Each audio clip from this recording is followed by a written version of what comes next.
Varicose veins కి సరైన చికిత్స కోసం సంప్రదించండి ఎవిస్ హాస్పిటల్. నమస్తే రమ్మగారు. నమస్తే జయ.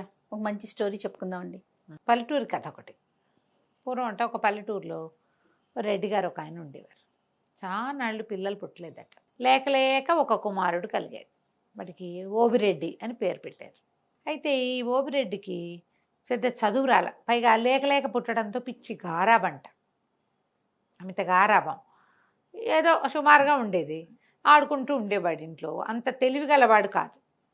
అయితే ఇది కొన్నాళ్ళు పోయాక నాన్నకు తెలిసింది పిల్లాడికి చదువు సంధ్య లేకపోతే కష్టము, వీడు తెలివిగా లేడు అని అనుకుని ఆయన స్నేహితుడు ఒక బ్రాహ్మణ ఆయన ఉన్నారు, అప్పన్న శాస్త్రి అని. ఆ శాస్త్రి గారిని పిలిచి వీడికి ఎట్టో కొట్ట 4 చేతులు సంతకం పెట్టడము, 4 మాటలు మాట్లాడడము, 4 ఏమన్నా నేర్పించు అని అడిగాడు. అప్పన్న శాస్త్రి గారిని బాగా పోషించేవారు వీళ్ళు. ఆయన రోజు అది చెప్పి ఇది చెప్పి చెప్పడానికి చాలా ట్రై చేసి చేసి చేసి విరక్తి పెట్టి ఊరుకున్నాడు. ఆయన ఏం నేర్పించాడు? సుమతి శతకం పద్యాలన్నీ వల్లి వేయించి నోటికి చెప్పాడు. సంతకం పెట్టడం నేర్పించాడు.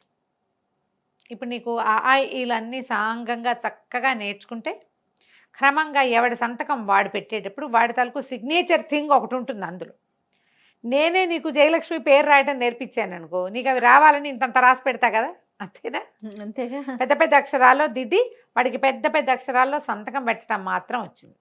ఈ అప్పన్న గారికి కూడా విసుగు పుట్టింది. వీడు మతిలేని పిల్లవాడు, వాడికే వస్తుందిలే, ఇవి వచ్చిన పద్యాలు చాలు, వాడి సంతకం పెట్టడం వచ్చింది, అదే చాలని వదిలిపారేశాడు. అలా నడిచేది. క్రమంగా ఏమైంది, కొంతకాలానికి తండ్రి గతించాడు. ఈ ఓబిరెడ్డికి చుట్టూతా స్నేహితులయ్యారు. వీళ్ళు వీర శివారెడ్డి, వెంకటరెడ్డి, అప్పన్నరెడ్డి, ఇట్లా ఒక 6-7 రెడ్లు తయారయ్యారు. వాళ్ళకి వీడు పిచ్చి వెధవని, అమాయకుడని తెలిసింది. వీళ్ళంతా ఏదో దూరపు చుట్టాలు.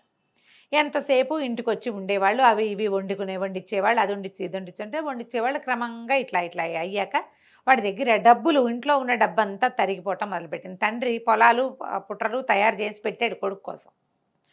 ఇంట్లో ఏదో ధనం. మెల్లిగా ఎవరైనా వస్తుంటే సరుకులు కావద్దు, పనివాళ్ళు పోయి సామాన్లు తెస్తారు, డబ్బులు ఇస్తాడు. మెల్లిగా డబ్బులు అయిపోవు. ఇక డబ్బంతా ఖర్చు అయిపోవటం మొదలుపెట్టింది. ఎంతసేపు ఎవరో ఒకళ్ళు చుట్టం పక్కవని వచ్చేవాళ్ళు. మా ఇంటికి చుట్టాలు వచ్చారు, మీ ఇంటికి తీసుకొచ్చాననేవాడు స్నేహితుడు ఇంకో రెడ్డి గారు వచ్చి. క్రమంగా రోజులు గడిచే కొందికి డబ్బులు తగ్గిపోయినాయి. ఒకనాడు ఈ ఓవిరెడ్డి ఏదో బజార్ వెళ్తుంటే అప్పన్న శాస్త్రి గారు కనపడి, ఏమినైనా ఓబయ్య, మీ ఇంటి నిండా జనాలు ఉంటున్నారు ఎప్పుడు ఒకప్పుడు, ఏమిటంటే చుట్టాలండి అనేసరికల్లా ఈయన అన్నాడు, నీకు జ్ఞాపకం ఉందా, సుమతి శతకం పద్యం చెప్పేవండి అని చెప్పి, ఏమిటి తెప్పలు 10,000 చేరు కదరా, సుమతి ఉంది కదా, ఎప్పుడు డబ్బులు వస్తే అప్పుడు చుట్టాలు ఉంటారు. ఎందుకంటే నీరు ఎక్కడ ఎక్కువ ఉంటే కప్పలు 10,000 చేరుతాయి అక్కడికి. అవును, నీ దగ్గర డబ్బులు ఉన్నాయి కాబట్టి చుట్టాలు వస్తున్నారు, లేకపోతే ఒక్కళ్ళు కూడా రారు అని చెప్పాడు. ఈ సుమతి శతకం పద్యం వల్ల వేసుకుంటూ వెళ్ళేసరికల్లా ఈ ఓబిరెడ్డికి అర్థమైంది. అవును కదా. అక్కడి నుంచి ఇంటికి వెళ్ళగానే ఇంట్లో చుట్టాలు వాళ్ళు వీళ్ళు ఉన్నారు, ఎవరో కొంచెం పలహారం చేస్తున్నారు, ఇంకెవరో కాళ్ళదాపు పడుతున్నారు. గట్టిగా అరిచి కేకలు పెట్టి తిట్టిపోసాడు అందరినీ. మీరందరూ కప్పలు, నా దగ్గర డబ్బులు ఉన్నాయి కాబట్టి చేస్తున్నారు, అంతకంటే ఏం లేదు. సుమతి శతకారుడు ఏనాడో చెప్పాడు, పొండి మా ఇంట్లోకి ఇక మా గడప మీద అడుగు కూడా పెట్టద్దు, మీరు వెళ్ళిపోండి అని అందరి మీద కేకలు పెట్టాడు. కొంచెం అమాయకుడు కదా, జనం అంతా అంత అరుస్తుంటే ఎవరుంటారు, ఎవరి దారిని వాళ్ళు సర్దుకుని పోయారు. ఈ కప్పల పద్యం అందరికీ తెలిసిందే కదా, పిల్లలకి నేర్పించాలి. మన దగ్గర డబ్బులు ఉంటే ఉండే విధానం వేరుంటుంది, చుట్టాలు డబ్బులు లేనప్పుడు ఉండే విధానం ఎప్పుడూ వేరుగానే ఉంటుంది. అందుకని చుట్టాలతో డబ్బులు సంపాదించుకోవాలి, కానీ చుట్టాలతో మితంగా ఉండాలి. బాగానే ఉంది. కొంతకాలం గడిచింది, ఇంట్లో డబ్బంతా అయిపోయింది, కానీ పొలము పుట్ర ఉన్నాయి కదా, నెల ఏడాదికి ఒకసారి డబ్బులు వస్తాయిగా, వాటితో ఓబయ్య కాలక్షేపం చేస్తున్నాడు. అయితే ఊళ్ళో ఈ స్నేహితులు ఉన్నారు కదా, వీళ్ళు ఏం చేశారు, ఇతను అల్ప సంతోషి ఓబయ్య. ఒకడేం చేశాడంటే, మా ఊరు నుంచి చిలకడ దుంపలు ఇచ్చినాయి ఓబయ్య, నీకు ఇవ్వడానికి వచ్చామని చిలకడ దుంపలు పుచ్చుకొచ్చాడు. చిలకడ దుంపలు ఉడకబెట్టించు, తినడానికి చాలా బాగుంటాయి, మా ఆవిడ బెల్లం వేసి వండింది, ఇదిగో నీకని ఒక కప్పు తెచ్చాడు. ఇప్పుడు వాళ్ళు ఇవ్వడానికి ఇచ్చారు కానీ తీసుకోవడానికి రాలా. బాగుందిగా. ఓబయ్య ఆ స్వీట్ తినేశాడు, చిలకడ దుంపలు చూసుకొని సంతోషించాడు. మళ్ళీ ఫ్రెండ్షిప్ వృద్ధి అయింది కొండారెడ్డితోటి. 3-4 రోజులు పోయేసరికి శివారెడ్డి వచ్చాడు. మా పొలంలో పండిన వేరుశెనకాయలు తంపటేసుకొని తింటే మహా బాగుంటాయి, ఇదిగో అని ఒక పెద్ద కంపాయంత కట్ట వేరుశెనకాయలు తెచ్చిచ్చాడు. ఒలిపించుకుని వేయింపించుకో, చాలా బాగుంటాయి, ఇదిగో తంపటేసుకుని మా ఆవిడ చేసింది నీకోసం అని ఓ గిన్నె పుచ్చుకొచ్చాడు. తంపటకాయలు తినడానికి మహా బాగుంటాయి. ఇప్పుడు కొండారెడ్డి కూడా శివారెడ్డి కూడా ఎందుకు వచ్చాడు, ఇవ్వడానికి వచ్చాడు. ఇంతకుముందు మనకేం తెలుసు, తీసుకోవడానికి వస్తారు చుట్టాలు, అవునవును. ఇప్పుడు ఇవ్వడానికి ఇవ్వడానికి వచ్చారు. వీళ్ళు కాకుండా హనుమంతరెడ్డి ఒక ఆయన వచ్చాడు. ఆయనేమో మా ఇంట్లో సంక్రాంతి పండగకి పప్పలండాం, ఇదిగో నీకు అరిసెలు నీతరిసెలు ఇవ్వడానికి వచ్చానన్నాడు. ఒకళ్ళు మా ఆవు ఈనింది జున్ను ఇదిగోనన్నారు. వరుసగా స్నేహితులు రావడం మొదలుపెట్టారు. క్రమంగా మళ్ళీ స్నేహితులకు అలవాటు పడ్డాడు ఇతను. ఎందుకంటే వాళ్ళు తీసుకోవడానికి రాలేదు కదా, ఇవ్వడానికి వచ్చిన వాళ్ళతో తప్పేముంది. అది మెల్లిగా రాకపోక మొదలైనాయి. బజార్ తీసుకుపోయేవాళ్ళు, నువ్వు కాఫీ ఇప్పించు, నేను టీ ఇప్పిస్తానని. ఇవాళ నువ్వు కాఫీ ఇప్పించు, రేపు మేమందరం టీ ఇప్పిస్తామనేవాళ్ళు. ఒకడందరికీ ఓబరెడ్డి అందరికీ కాఫీలు ఇప్పించేవాడు హోటల్లో. మర్నాడు ఎవరు వచ్చేవాళ్ళు కాదు. ఈ 2 రోజుల్లో ఈ ఓబరెడ్డి మర్చిపోయేవాడు. మళ్ళీ స్టార్ట్, నువ్వు ఇవాళ టిఫిన్ ఇప్పించు, నువ్వు ఇవాళ మిఠాయి పొట్లం కట్టించు, నువ్వు ఇవాళ జిలేబీ ఇప్పించని మొత్తం వీడి దగ్గర డబ్బులన్నీ ఖాళీ చేసేవాళ్ళు. అయితే ఏమైంది, కొద్ది రోజులు పోయాక ఇతనికి డబ్బు అవసరం రావటం మొదలుపెట్టింది. అందరూ 5, 10, 10, 25 అప్పులు పెట్టారు. కావాలంటే మేము ఇస్తాం కదా అని.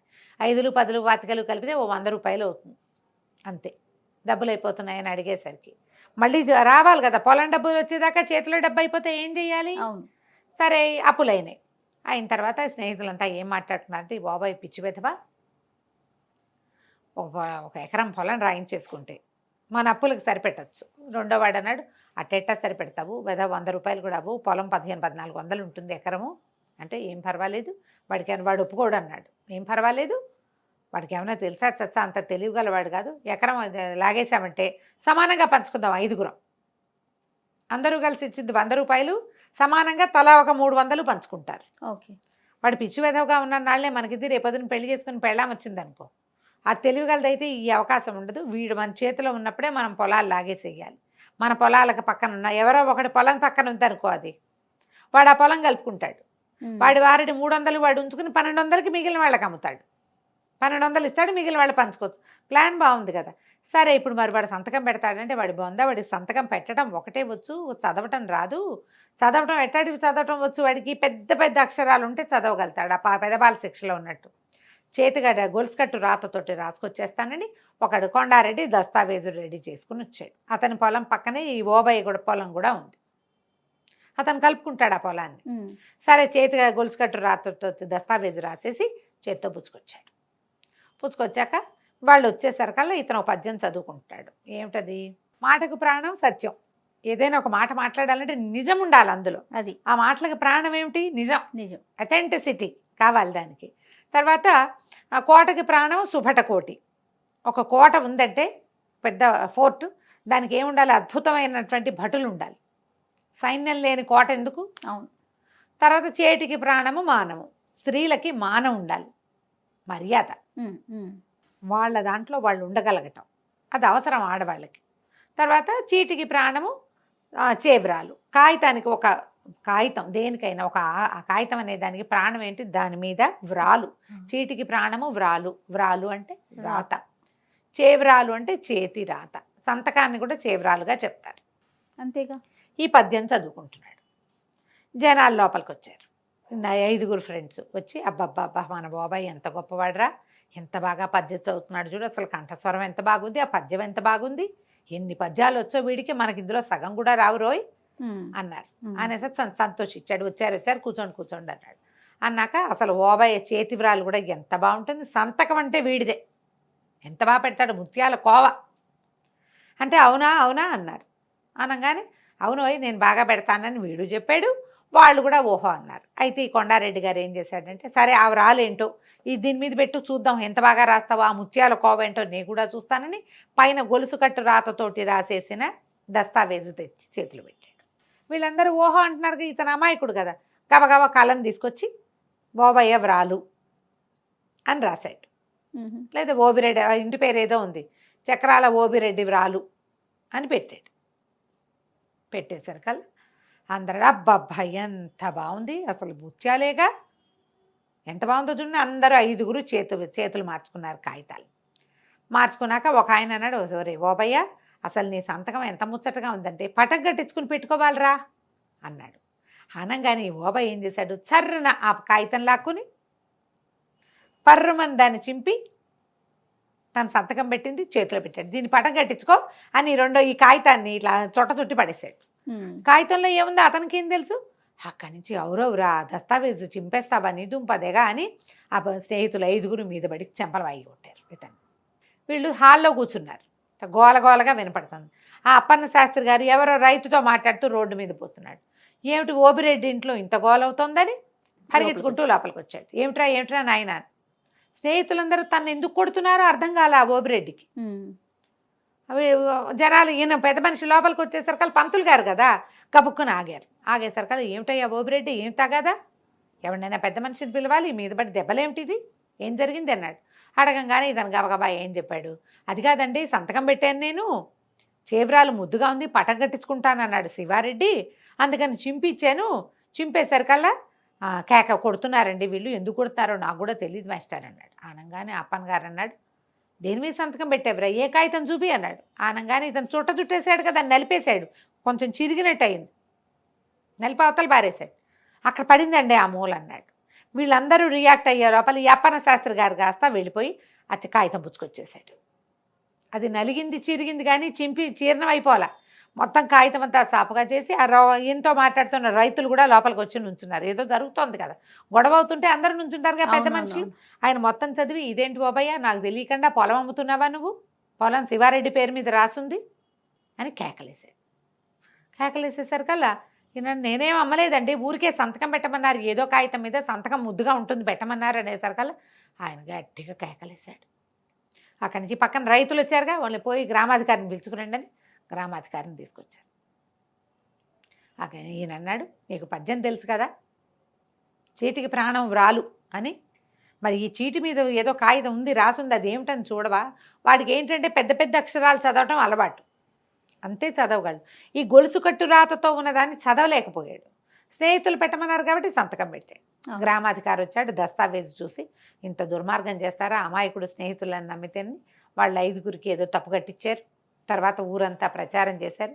ఈ ఓబయ్యని చెప్పారు, నీకు చదువు లేకపోవటం వల్ల ఈ సమస్య వచ్చింది, నీ స్నేహితులు 5 చదువు ఉంది, వాళ్ళు ఒక కాగితం రాసి నీతో సంతకం పెట్టించేయగలిగారు, చూడు ఎంత పని జరిగేదో. ఇది గొడవ కాగితం కనుక చింపకపోయి ఉంటే అయ్యేది కాదు, లేదా వాళ్ళు ఇంకో కాగితం తీసుకొచ్చి సంతకం పెట్టించేవాళ్ళు అని గట్టిగా కేకలేశారు. ఆ తర్వాత ఈ ఓబయ్య శ్రద్ధగా ఆ అప్పన్న శాస్త్రి గారి దగ్గర చదువుకోవటం నేర్చుకున్నాడు. చదువు ఎంత అవసరం చూడు, చాలా ఊళ్ళలో వేలిముద్రలు వేయించేసుకుంటారు. ఇంకా ఇప్పటికీ కూడా వేలిముద్రల కథలు నడుస్తూనే ఉన్నాయి. చదువుకోవాలి. సర్వశిక్ష అభియాన్ కింద ప్రతి వాళ్ళకి ఏదైనా రాసున్నది చదవటం, తమ మనసులో ఉన్నది ఏదైనా రాయటం అనేది అత్యంత అవసరమైన విషయం. ఫోన్లు వాడడం ప్రతి వాళ్ళు నేర్చుకుంటున్నారు, రాయటం చదవటం కూడా అలాగే రావాలి కదా. వస్తోంది ఇదివరకటి కంటే చాలా బెటర్ అయ్యాం. ఇంకా కూడా చదువు చాలా అవసరం. ఏదైనా రాసి ఉన్న దాన్ని చదవకుండా ఎప్పుడూ సంతకాలు పెట్టకూడదు. ఇప్పటికీ కూడా పిచ్చి విధవలాగా జనాలు ఎవరో రాయించిన కాగితాల మీద సంతకాలు పెట్టేటాలు, ఈ ష్యూరిటీ ఉండటాలు, విషయం తెలుసుకోకుండా సాక్షి సంతకాలు పెట్టేటాలు, ఇలాంటివి ఇప్పటికీ జరుగుతూనే ఉన్నాయి. మేము చూడలేదు, పొరపాటును పెట్టామంటారు. అలా చూడడానికి కుదరదమ్మా. పాత కాలంలోనే ఎప్పుడో సుమతి శతకారుడు ఏనాడు చెప్పండి, చీటికి ప్రాణము వ్రాలు అని రాయబడి ఉన్నదే దాని యొక్క లైఫ్. దాన్ని గమనించి పనిచేయాలి. కథ కంచికి మనం ఇంటికి. నమస్తే జయ. సుమన్ టీవీలో మీ పర్సనల్ అండ్ బిజినెస్ ప్రమోషన్స్ కోసం కింది నెంబర్కి కాంటాక్ట్ చేయండి.